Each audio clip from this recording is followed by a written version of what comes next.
Asi mesiac dozadu som absolvovala také neinvazívne kontúrovanie postavy pomocou radiofrekvenčného prístroja Exilis v salóne Cosmet. Výsledky mali byť viditeľné približne 2 týždne od posledného ošetrenia, takže tu teraz krásne môžete vidieť fotky pred, po 4 ošetreniach a teda približne 2,5 týždni, možno až 3 od posledného ošetrenia.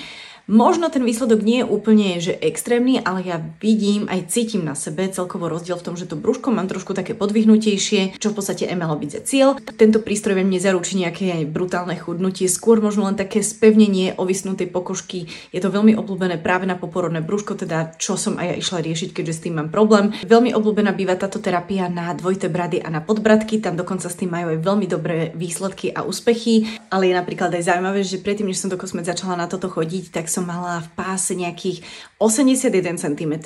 Po tých 4 ošetreniach som mala 80 cm a teraz mám 79, takže ja som v podstate nezmenila nejako nič, čo sa týka ani stravy, ani pohybu, ale inak do Cosmet sa chystám na také menšie neinvazívne ošetrenie, ktoré by malo zmrazovať tukové bunky a tam by už mal byť viditeľný aj efekt v rámci akože kvázi nejakého chudnutia alebo niečo, takže na to som veľmi zvedavá. A teda sledujte môj kanál naďalej, pokiaľ chcete vedieť, ako to dopadne.